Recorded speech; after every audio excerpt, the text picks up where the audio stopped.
And very good. So again, want to thank everybody for joining us today. This is a webinar as a follow-up to the TTI Success Insights Conference, the R3 conference that was held in Arizona back in January 2020. Today is February 12th, 2020. And the topic of the webinar is helping VAAs, value-added associates, prove the value of any program they deliver to their client through employee engagement and a culture of trust. So what we're going to be sharing with you today is a case study of how one VAA, value-added associate, in a community bank used talent insights and the 8 factors of engagement to build an employee-led culture of continuous engagement, and they were able to do this in just 9 months. So I say any program up here because a lot of programs we run are team-based and full organizational run programs, but we also know that there's individual coaching that gets done, and it's an interesting value add when you're coaching an executive for you to be able to go out and measure engagement of the folks that they manage and be able to use that data both for them and for the team itself to be able to do this. So really, any program is able to use the 8 factors for this purpose. Our promise to you is this, and this is something that came to me the night before presenting at the conference, and I usually don't make statements in the form of the extremes or absolutes. It's rare for me to do that, but this is what came to kind of my head and my heart the night before, and that is not only will the use of the 8 factors of engagement help you to demonstrate the return on investment of any program you're delivering to your client, it will also help to produce a better outcome. And I put this down 100% of the time when used and used correctly, because what gets measured gets managed, gets done, and then gets results. It's a little bit of the Hawthorne effect, meaning we're shining a light on a situation. As a result, behaviors and things start to happen, but we're also shining the right light on the right statements and on the right, I guess, trigger points, if you want to look at it that way, to really help to foster a culture of engagement as we go through this. Just a little background of myself. I come out of the human development space. I did recreational therapy for about 8 years, got my master's in human resources at one of the prestigious HR programs, University of Minnesota, and went out and became a generalist. Worked for Pfizer, for Pillsbury, for Carlson Companies, Eaton Corporation, and Cargill is where I finished my corporate career. And early on in my tenure at Carlson, I became responsible for all of employee engagement across 175,000 person global enterprise.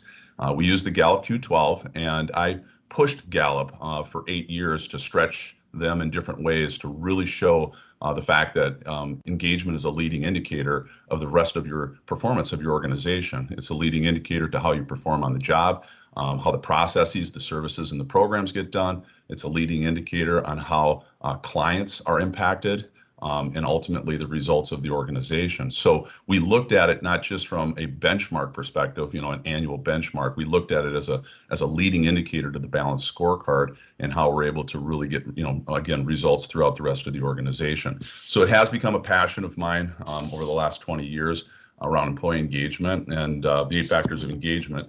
The tool itself is something that was created in 2016 as a result of what we call metadata analysis, research on the research, to find the best model in a balanced model as a result.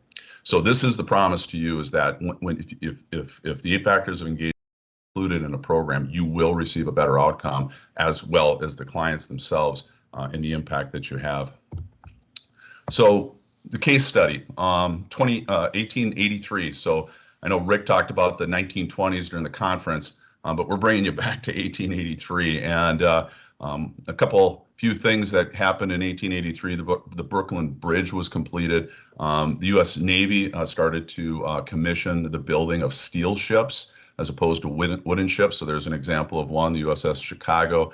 And in New Jersey, Edison had the first city that had overhead wires for electricity installed. So these are just some of the things that were happening in 1883. But if you move away from the East Coast and go to the central part of the United States, here in Wisconsin, a small community bank was also formed, and it became kind of a cornerstone of that community, as do a lot of community banks. It was woven into the community, became part of the community framework. It helped to grow the economy in a lot of different ways. It just became what made up that particular community in central Wisconsin here.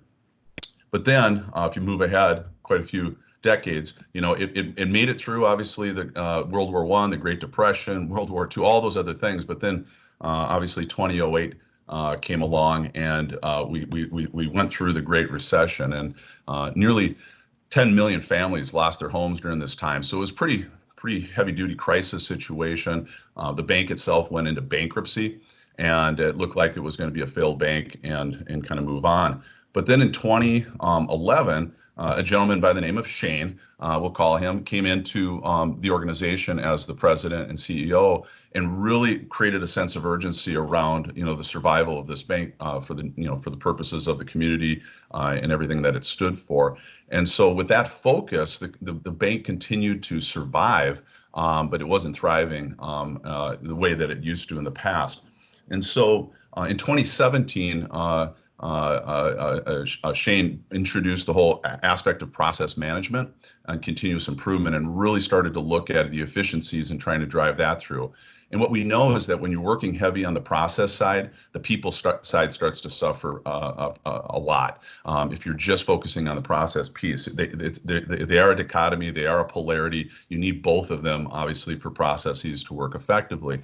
So he realized that he was really taxing the people side of the equation, and that impact on the culture.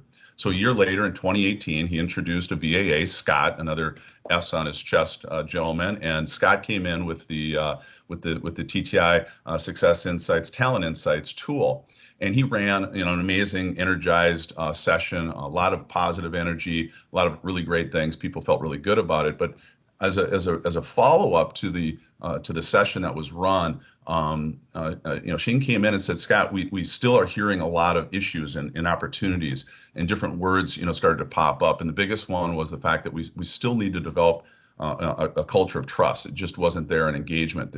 We're still really lacking that piece. How can we build that into the culture and create sustainability? And this is where Scott introduced me to the process and the opportunity to bring the elements of what I have to offer. Scott and I, obviously had a relationship prior to. He knew me, he knew my work, and this is just a great example of the abundancy theory versus the scarcity theory. He knew that by partnering and bringing us in, there was going to be this opportunity to further the work that he did, along with having a greater impact in these other areas. So as a result of that, we started, with the team itself and with the tools that they already had in front of them, which is obviously the Talent Insights tool. So, the question to you all, and I know you're all on mute, but if I ask the question, what is the behavior style of a bank? If you look at it from, the personality style of everybody's, that's in there, and obviously when it was asked at the conference as well, you tend to get a lot of folks that are more on the green and the blue energy side of the wheel, more of the introversion thinking, introversion feeling, the S and the C side of the wheel. And that was what was the case here as well. So you had some folks that had some really great information about themselves. They had this really great experience with this high energy, extroversion type presenter, but really being able to go deep yet. The folks that are circled in green, that's the senior leadership team. So as you can see, a majority of those folks are sitting in that spot as well. And then we have the one person and the promoter, and they of course are the chief marketing officer. So you've got, a little bit of the diversity there on style as well. So we ran a 3-day offsite with the senior leadership team to start. But prior to that, we did a series of diagnostics. That's what we do. We measured this concept of leading from the helm, and we're going to share that with you. We measured their purposeful culture of trust. And then most importantly, we measured that 8 factors of engagement in which you were all able to experience. So we brought that data to them and we mirrored it back and helped to tell a story. But before we did, we realized we needed to go deeper with them as a team and really start to build that fabric, as it were, amongst themselves and building trust with one another. And so we introduced this concept called Window into Your World. Basically, it invites the participants to take their Talent Insights profile, which can be anywhere from 30 to 50 pages, it seems, depending upon what you put into it, and we help them kind of net it out. And quite literally, we put a flip chart piece of paper up on the wall for each of them. And you can do it in flip chart. We can do it in PowerPoint. We actually have PowerPoint slides that do this. And they went into their profile and they shared this information on the flip chart. They wrote it out on there.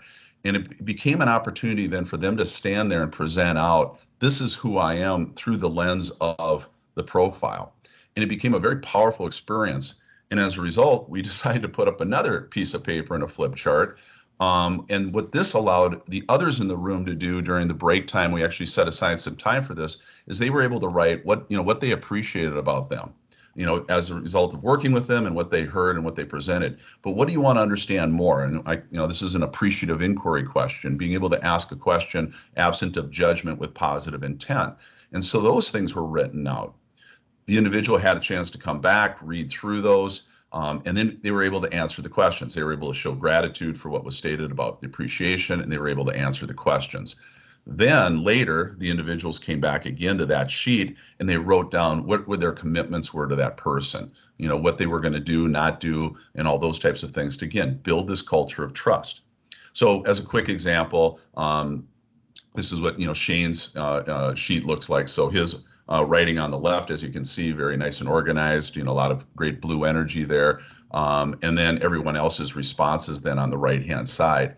What the individuals then did is they had it all typed in, and a single document sheet then was created that they keep with them. And it's also something they're able to share with others. So this was the initial part of that 3-day offsite that I had with the senior leadership team. And I just wanted to share with you, and I do have a template, the PowerPoint on this, where you're able to use it. But it just really helped folks to go deeper within their profiles and share the information that was kind of safe and things that they were comfortable with. But it really helped to further and go deep in with the conversation. So the overarching model, what we call this, is a strategy system. The leading from the Helm model is a holistic model that looks at maximizing human potential, right, on the right-hand side of the Helm, to help drive organizational performance on the left side. You've got your strategy, the true north, your mission, your vision, and things of that nature. And employee engagement sits at the core. If you notice, and if you're familiar with the balanced scorecard, that is what is on the left-hand side of the Helm. High levels of employee engagement will do amazing things with the work processes, the services, and the products they produce, which will delight the customer, which will allow for the greatest level of return from a results standpoint, which allows you then to sustain and grow your mission, your vision, and your strategy. What we've learned then is that leaders, and everyone's a leader within the organization, is what we promote. So we have the Discover the Leader Within program, by which we use the Talent Insights tool. Leaders take that strategy and they help to align the culture to that. And it's so important to have that alignment of culture, which then allows teams to have that high level of trust to get things done, which really does act as one of the main key drivers to engagement. So we assess the organization based on the Helm and simply ask the question, what 2 areas of the Helm are we doing the most effective work at, and what 2 areas do we have the greatest opportunity for improvement? So when we measured that, and I'm just going to go around the Helm, strategy came out as something very high because they had this incredible sense of urgency over the last few years, and they were building on that. But leadership was pretty inconsistent with what they said and what they did. So the espoused values versus values and actions, were a bit of an issue, which then, when you have inconsistency, actually breaks down trust. Okay, I trust you, but you're mixed messages. You're saying one thing, the other person's saying another. We're doing different things, all under this the guise of a sense of urgency and trying to keep the bank afloat. Obviously, low culture of trust has a low impact on team effectiveness, and actually that was probably their biggest area of concern. Engagement was being impacted. Even with all the work around process improvement, there was more frustration than anything because of the silos and breaking things down and whatnot, people not committing to the new ways of doing things, going back to the old ways. Interesting, customer, when we looked at customer, was actually pretty neutral. They were able to keep their base. I mean, think of it this way. I mean, this is the bank in the community. So people were used to it. They're used to coming in and having a cup of coffee and just sitting down and talking. And they don't electronically deposit their checks. They go in and go to the window and have the conversation with Shelly there at the window. It's part of their routine. But at the same time, they were feeling this as well. So there was an impact on the customer side. But results overall, the bank was still alive. So they looked at that as a positive. It hadn't been a failed bank yet. So this became the diagnostics around what it is that we started to work with. So we help leadership understand themselves, become more consistent. We measured this purposeful culture of trust to see where the misalignments were, and we started to promote a deeper level of activity around team effectiveness. And really, it started with the window onto the world tool. The leaders went back and they started using that with their individual teams, and the teams started to develop trust amongst themselves. The 8 factors of engagement was used for the engagement piece, and then from there they continue to use this as a way of managing that process improvement initiative that they had. So what we're going to do right now is focus on the employee engagement piece. Hey, Robert, And real yes, quick before you move on, we had a question about, thank you. and you touched on this quick, but maybe just revisit it really quick, is how do we measure the components of the Helm on that last slide? Oh yeah. So we over the last few years, we've had a strategic partnership with one of the strongest survey tool engines in the world, and it's called Qualtrics. And so it's a very robust, but it's very simple and easy to use tool. So we have a master's license with them. We have a partnership relationship with Qualtrics, and so it's a very easy pulse survey, and folks are able to complete it. They're able to do the purposeful culture of trust and the 8 factors of engagement through the Qualtrics tool. Now, within the partnership with TTI, they've built in the 8 factors element into the IDS system, and they're looking to build it into the marketplace. But right now, we're just measuring the 8 factors of engagement. But the permission's there, obviously, to work with anyone to help with the 8 factor, or excuse me, with the leading from the Helm model and the purposeful culture of trust one as well. And we'll spend a little time towards the end here, kind of outlining how those processes work and how that engagement works with that. Hopefully that helps. Do you think I addressed the question, Adam? Yeah, I think we're good. The one thing I might add is very specifically, how we collect that data is, oh, it looks like they're good. It's 2 simple questions. It's a rank order of the top 2 and the bottom 2. And then using that ranking system is how we figure out, where those high spots and those low spots are located. Yeah, it's pretty simple. It's about we actually measure the time, like we do with Talent Insights as well. The amount of time, it's literally like a 15 to 20-second question response time, because people just click the 2 things that are most effective, and then the 6 remaining bubbles are still there, and they click the 2 that are least effective, and boom, they move on. Here's something I will say right now. I've done thousands and thousands of surveys over the years, mostly focused on employee engagement. And I've had a conversation. There's a gentleman by the name of Dr. Ben with Qualtrics and others as well. The addition of open-ended questions within survey work gets you in trouble more times than not. There's times where you want it because you want things qualified in the moment while they're taking it, and that's fine. But anytime you can actually add drop-down menus and things like that, it helps you because it already does the theme analysis for you. When you open yourself up to open-ended statements, you also open yourself up to having to do the theme analysis. You're also dealing with outliers. You don't know the frequency. You usually have to follow up with something else after anyhow. What we promote is, as soon as the survey work is done, the data actually goes back to the employees, and we run what's called a World Cafe session around the data, where they pick the priorities and they flush out what's working, what's not working, what they need to do, and what they need to get support from the organization from.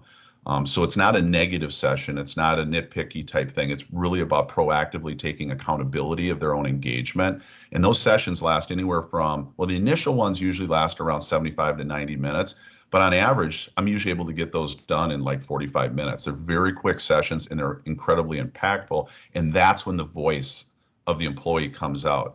The data is collected to act as a mirroring effect for them to see the data and then respond to the data, take priority on where they want to go with the data, and then how are they going to take action. It always equates to taking action. And I'll get into that a little bit later, but I want to make sure that I kind of set the framework on how that works. So with the 8 factors of engagement, very quickly, back in 2016, after working with Gallup and Connexa and Glint and all the different tools and models, a little bit of a revelation kind of hit me, or kind of a question of a hypothesis, and that is, we've been working with these models of 4, and we've been working with these models of 8, and they're very balanced. And that's the hypothesis, is that that we are truly working with a balanced model. And I've been doing it with leadership models, competency models. I've been doing it with cultural models. I've been doing it with team effectiveness models, and I've been doing it with strategy models. And I finally asked the question in 2016: is that, hey team, is it possible that these engagement models that we have are balanced or maybe out of balance? Are they asking all the right things when we pose with the statements? So we embarked on what we call a metadata analysis, where we did research on all of the research. And as a result, we compiled all of the statements or questions of all these different models. We got rid of anything that was hygiene related or satisfaction related and pay and all that. We're talking about leading indicators here. And something I want to bring up, and Rick brings it up, is that people acronym that he has. And one of the E's for people is employee experience. And I appreciate that it's higher when he does it on the hierarchy, meaning it's more of a lagging indicator. At foundation, it's employee engagement, but then later it becomes employee experience. Employee experience is a lagging indicator. The experience I had as an employee is lagging. The engagement that I felt on the front end is leading. And so we very scientifically looked at leading indicators of engagement, meaning things that when you measure it, you're able to go in and move levers and take action on it. Will actually help to drive engagement and the experience downstream further. So we did a lot of work in cleaning out kind of the noise in the system, and we started to plot statements. They're not really questions; they're actually statements formed in the extreme, to really understand what made up engagement. And what we found is that we were finding statements at the individual level, at the team level, and at the organizational level. So each of these 8 factors have 3 statements. And if you're a sailor, if you're a navigator of any sorts, you need 3 data points to really understand where you're at. And so we have continued to find that to be very true. When we plotted all of the statements and all the themes and questions that we came up with based on the research, there were some significant gaps. And I've got other documents that I can show you on where Gallup's Q12 has gaps. The biggest gap that existed of all the 8 was agility. Agility had absolutely nothing related to it. And agility is where you find innovation, resiliency, bounce back, your ability to adapt in different situations and whatnot. It's interesting because it actually is one of the areas that causes some of the greatest disengagement for folks, but we weren't measuring it with any of the tools. So we filled in all the gaps, as it were. We had some missing teeth, and we went in then and added all those different elements, and we came up with the 8 factors of engagement. When we looked at it with this bank, then as we went through this, what we found is that purpose scored exceptionally high. And that was great because we already said that in the other slide, that strategy was a good thing because the purpose was to keep the bank alive. Now, I do want to stop right here. I did get a chance to present at the HR Tomorrow conference back in April of 2019, which was kind of the most kind of future-looking conference around HR. The University of Minnesota holds it, and they asked me to present the findings that we had found around the 8 factors of engagement. And through work with Iowa psychologists and statistical analysis, we were able to determine which of these 8 factors drives engagement more than any other of the factors. Is there a leading factor that kind of the rest of the model follows? And what we found over and over again is that purpose is that factor. Purpose drives the rest, meaning when we have a shared purpose, when we're coming together as a team, as an organization, and we drive towards a common purpose, that drives engagement more than anything else. If and only if one other factor is present. It needs to at least be present in a positive way, because if it's in a negative way, it doesn't matter what your purpose is, it undermines the entire culture. And we've already said that as well when we talk about culture, and that's the culture of trust. So when trust is low, the rest of the model falls apart. When it's at least moderate, then you look towards purpose to drive the rest of the model. So hopefully that makes some sense. With this organization, purpose was high and care was high. Their care for customer, care for community, and all of that really drove that. Now, those 2 factors actually make up another bit of research we did, and it's another super factor, and that's the concept of belonging, a sense of belonging. When you are part of an organization that has a shared purpose that we all share and we all care about each other, you have a strong sense of belonging. So that really spoke well, actually, for this particular culture. Where we saw the negatives come through, though, was recognition. With all this yeoman effort to keep the bank alive, there was very little recognition being given to the staff other than that they had a job. right? And so we know on average, recognition is the lowest scoring factor of the 8 factors on average. People just do a poor job with recognition. We also know it's the easiest one to get an increase in with the smallest amount of investment. So when people start to do it well and right, it actually has a really nice turnaround. The other one that was low, though, as we already mentioned, was trust. So those battery and post on both sides of the model, we had one negative, one positive. Well, in this particular battery, that's not how you want it. You want them both to be positive. So we knew we were having the whole trust issue. There was one little thing that also came out, and I want to be really clear about this. In the development factor, one of the statements is I receive discussions at least quarterly on my performance and my development. Discussions, talks, not reviews, discussions. It on average is probably the lowest scoring factor, one of 5 lowest scoring statements I should make with the model whenever we test this across organizations. People typically don't spend 25 to 45 minutes just sitting down and having a development performance discussion.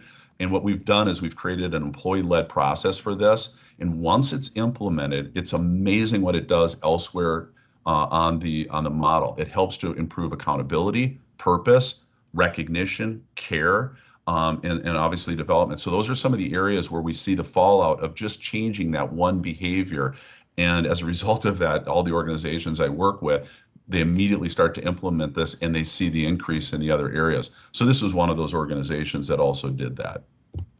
So what happens? All right, so we have an employee-led action committees. All right, what happens is the data is given directly back to the employees. It isn't a bunch of leaders sitting in the room trying to figure it out. What are we going to do? No, it's the employees' data. Let's give it back to them. So the employees then have the opportunity to prioritize their top 4, because we don't want to go beyond that, because there's 4 corners to the world and there's 4 corners to the room that we're in, and that's what helps to facilitate the activity. If you try to take on too much, it just doesn't work as well. And again, this is about a 90-minute meeting the first time you do it, because you're presenting the data. You can accelerate it. I've seen it happen in less than 25 minutes. It's pretty amazing. So this particular group decided recognition needed help. So across the board, they were going to look at recognition. They know it's a quick and easy one to impact. The trust one, but specifically, they wanted to look at how they can trust each other to get things done. They really saw the correlation to the process work that they were doing. And so they wanted to take accountability. This wasn't about trust and leadership, which is one of the other statements. This is about trusting each other to get things done. So that became their focus. Development. We talked about the quarterly talks. They were going to implement this very simple process. They're the ones that were going to lead it. They're the ones that are going to set the meeting. They're going to, grab a cup of coffee with their supervisor, whatever it was, and they're going to have a quarterly talk on a quarterly basis. The last one was care. And again, they made the focus about themselves. We're already caring for our community. We're caring for our customers. What can we do to care for each other?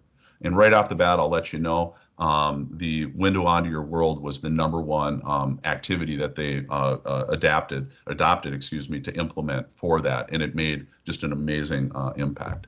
So the facilitation then at that point is that we put flip chart paper in all 4 corners. Each one of them has one of these headings on top. And it doesn't start with where leadership has failed us, so it turns into a negative type session. It immediately starts, what can I do to take ownership of this factor? So they have to flush out everything that they're doing with that. And again, we've got 4 corners happening at the same time. Everyone has pens. They're all writing in different corners. And when they get done with a particular corner, they move to a different corner. And they're responsible for going to each of the 4 corners. And so when they see things that they like, they star it. When they see things they don't understand, they put a question mark.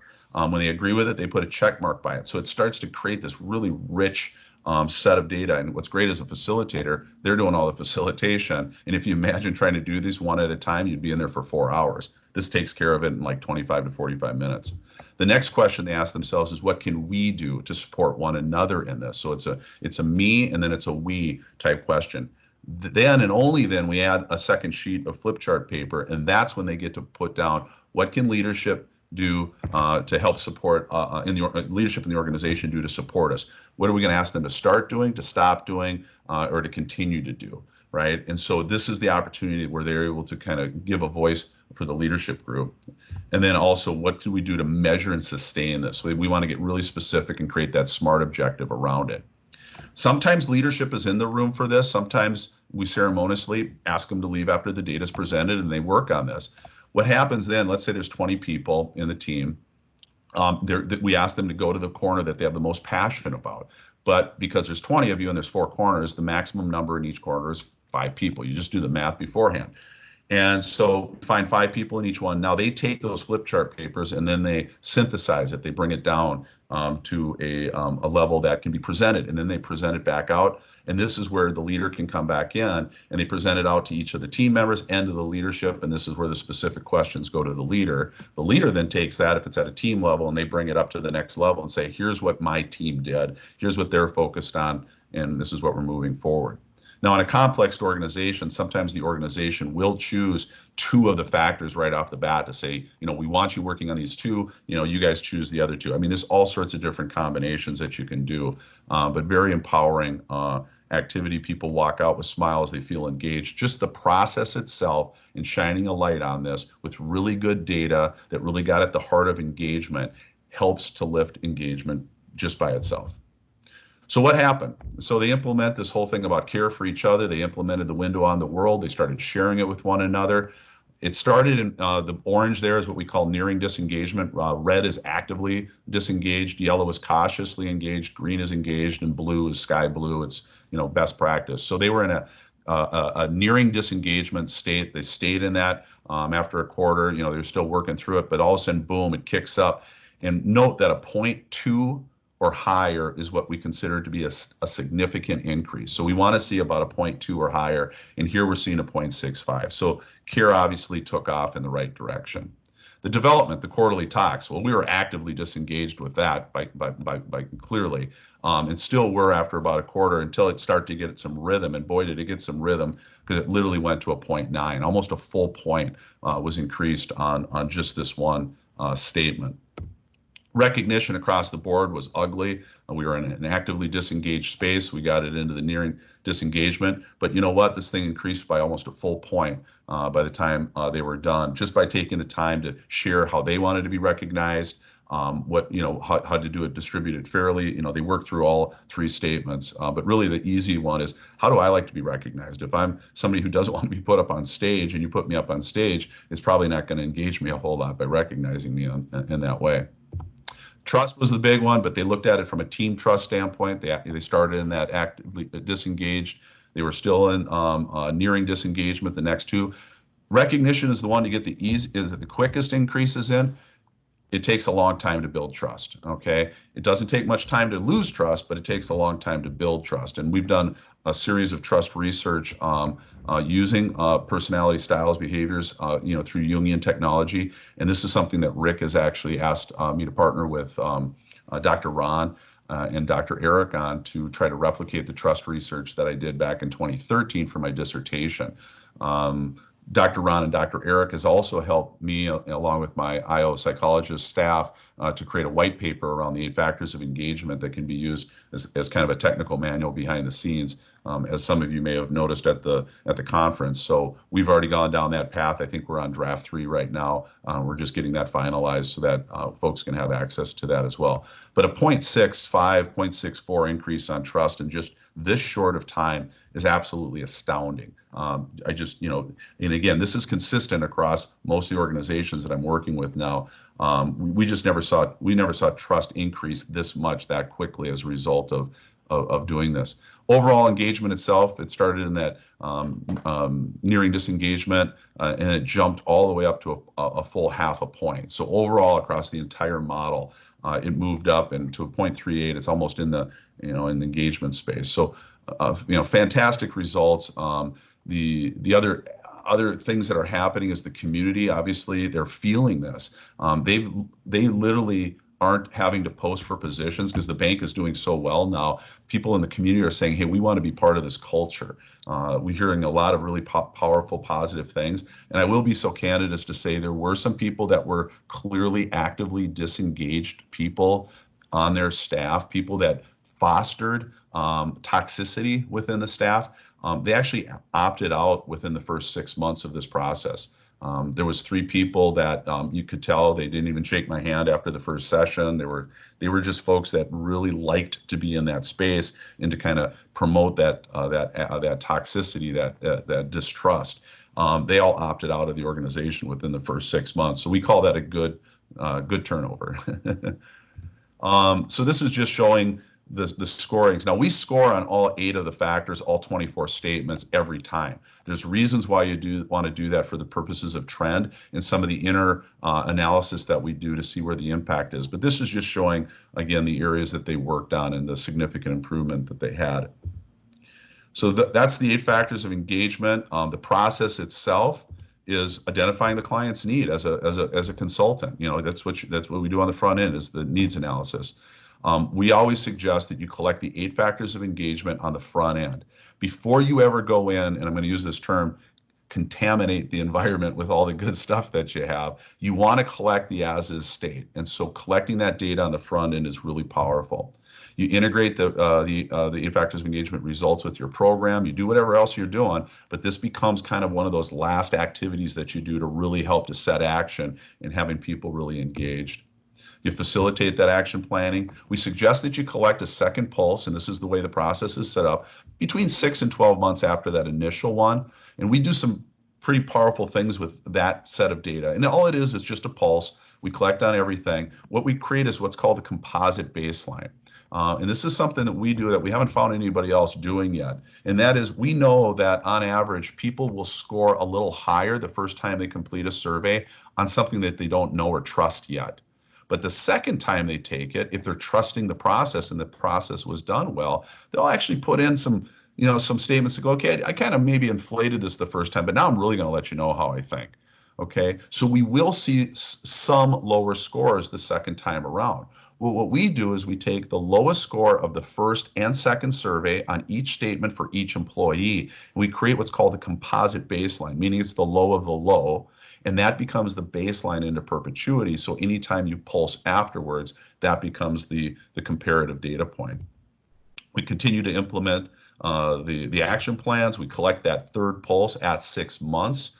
We create the final case report. So this actually closes the case. This is that what we call the composite baseline plus 1. It becomes a beautiful case study, and I'll guarantee you the numbers, pretty much go up across the board, to whatever degree. But that becomes a case study that you have for that client and for yourself as a consultant. And oh, by the way, whatever program you ran is also going to have great benefits. We also measure the impact of the program. You have your level 1, 2, 3, and 4 with that.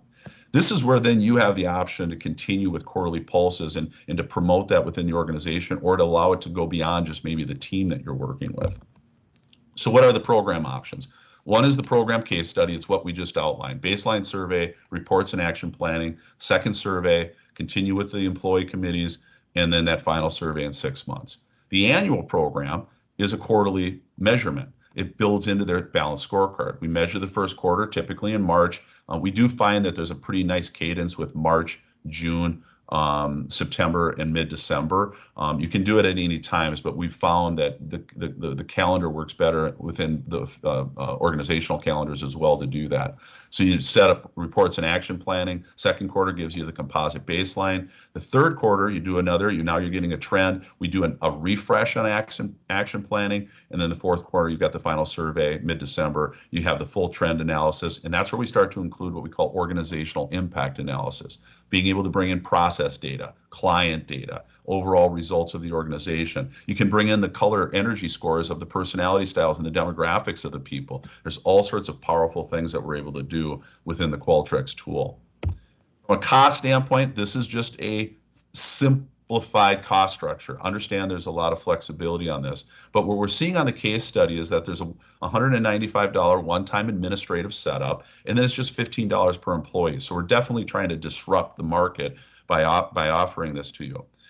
You get the standardized reports, you get the graphs, that's all included. But if we're going in and having to create some really customized reports, I got to pay Adam something to be able to do that. So for an example, if you have a 10-person team that you're doing this with, it's going to run $345, really cheap. Now, I know some consultants, including myself, I eat that cost and I just put it into my program cost. I want to make sure that every client measures a baseline of engagement as part of any program I run. I don't even make it an option. I don't care that you have an annual employee engagement benchmark. This is measuring this program, this is measuring these people, and it's doing it in the right way. I know other consultants that will actually mark it up to as high as 1,500 and just have it as a line item so that they're making some profit on it. That's fine if you want to do it. It's up to you, but this is just the way the cost sets up there. The annual program, though, the initial setup, and this is for full organizations. This is 1,000 people, 10,000 people, 100 people. I've got organizations of all size. I can flex these administrative costs based on size where I need to, but this is just an average setup for scores. So it's 1,500 on the front end because there's a lot of data analysis and we have to make sure there's closed loops. There's all sorts of things we do. And then every quarter it's 500 for that administrative setup. The price per employee per survey is 15 for the initial one and then 555 as well. Custom reports anywhere between 50 and 150 because there's some pretty complex stuff that we end up getting asked to do.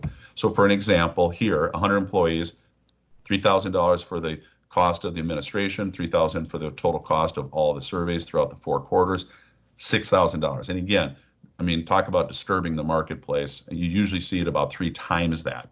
So what happens for the VAA, you get 30% of whatever that amount is. But if you choose to go ahead and mark it up to the 15,000, you can go ahead and do that. Right now, the annual program is still sitting in the Qualtrics tool because it's much more complex. It has a lot more, like I said, complexities and analytics. The program case study, we do have that set up in the IDS system so that you're able to have it run through the TTI administration. So we're just, we're still in the building phases of all this. At this point, if you guys know how to unmute yourself, there's a little gauge kind of at the bottom there where you can unmute. We've got some time for questions and answers.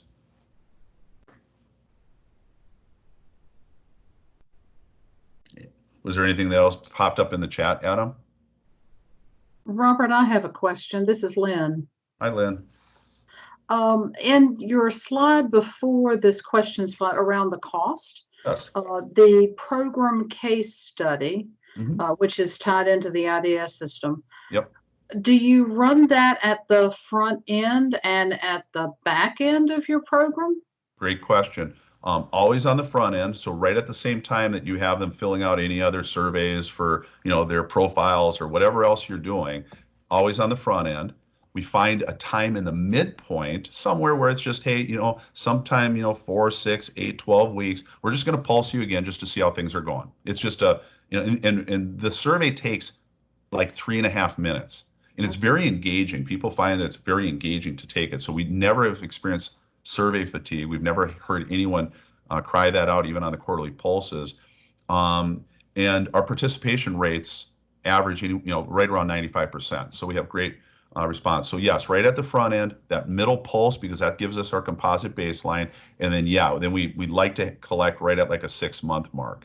And then the question is do you want to continue past that? 6 months gives you some time to kind of allow some of the implementations of the action plans to go into place. If you want to do another pulse at 9 months and then another pulse at the end of the year, that's all, can be part of it. Right now, we've just designed it to be, simple, a pre, middle, and then a post. We actually do this a lot with students, both at university and at high schools as well. We have a non-business version, and they pulse at the beginning of the semester, middle semester, and at the end of the semester, just to see how things are at. Does that make sense? Does that answer your question? It does. That answers my question. Thank you, Robert. You bet. Other questions?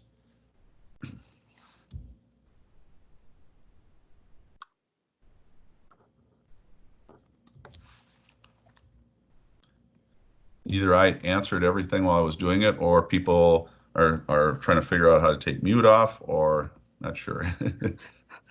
Robert, it's Judy Knight. Quick question. Some of my clients, or actually most of them, have employee engagement surveys already in place. Yep. Right. One recent client kind of made up their own, so there wasn't any cost to that for them. Yep. Others are using, the Gallup 12 questions or, whatever else is out there.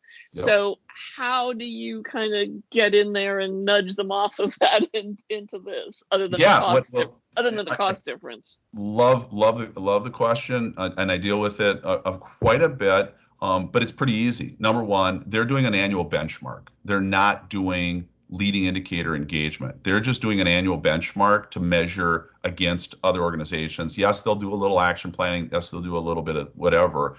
But it's an annual benchmark, no different than what I did at Carlson Companies for 8 years. This is a measurement of engagement in relationship to a program. So this becomes a part of the ROI analysis, if you want to look at it this way. What is the impact that we're gaining as a result of running this program within your organization? And that's why I just include it. I eat the cost. I'm already charging them. I'm just throwing this out there. I'm already charging them, let's say $5,000 for the day, but it's not the day. It's all the administrative front end. It's all the tail end. It's everything. And we always say it takes about 2.5 days before a day, and it takes about a day and a half after a day. So you got about 5 days of work, at least going into 1 day of delivery.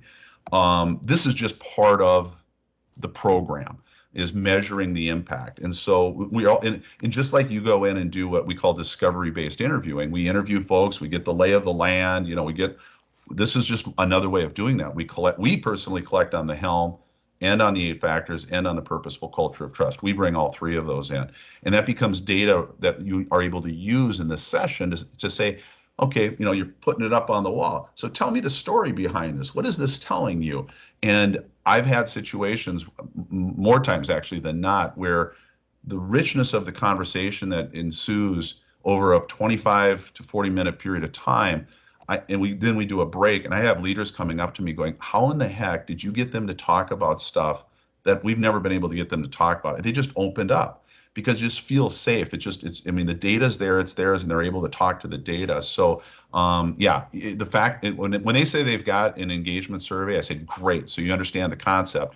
What we're going to be doing is the leading indicator. So it's just, and then what we find is well over 40% of the time, once they experience this, they ask us immediately, is this something we can replace our employee engagement with? And I'm like, absolutely. And so we end up replacing their employee engagement with this, because we're doing the quarterly pulses. So that becomes an actual sell for you, because then if it becomes a case study that the organization looks at and goes, wow, this is amazing, let's do it. Now you've got another revenue stream. So the VAA that brought me into this organization literally gets a mailbox, money, and, you get a check in their mailbox, because they're making, a percentage on the fact that this little program that I started at the beginning now turned into an annual program, and they're making the money on that. Not only that, you have the ability to go back in and continue to facilitate, and it also drives the utilization of the continued use of the profiles. People realize that the profiles do so much to build engagement within their culture, that they make sure that they're onboarding every employee with one. Adam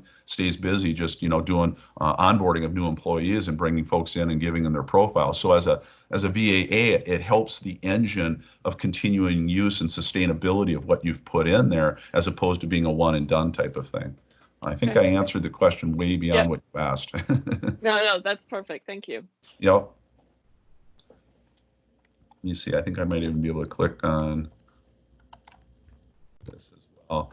Any other questions? Hey, Robert, this is Daryl Crawford. Hi, Daryl.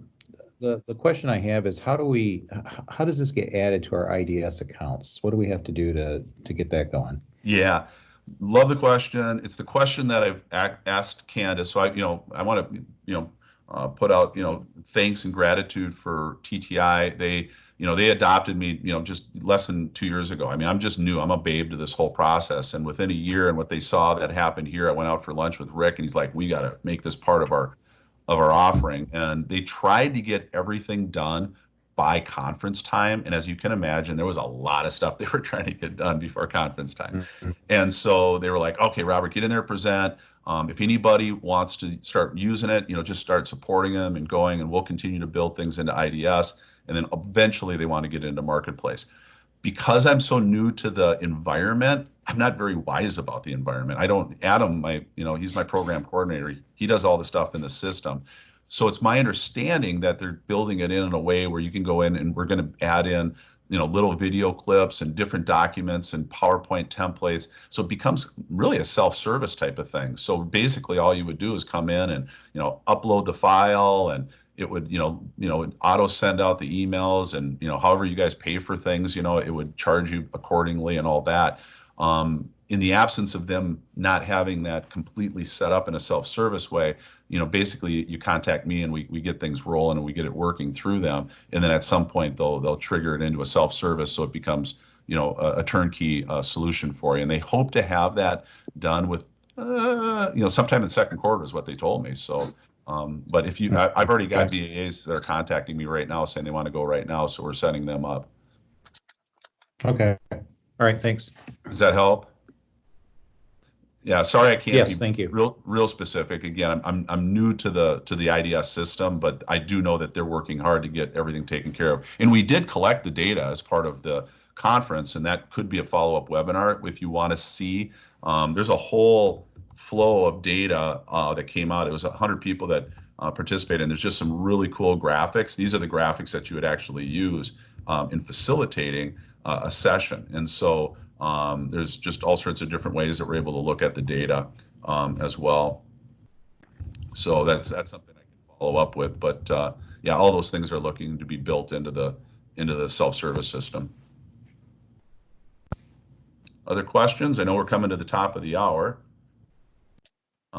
Feel free, obviously, to contact me directly, and we can get a program set up. But I hope this was of value for everyone.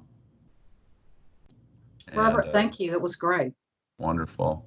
Thank you, and have a great day, and I look forward to hearing from folks.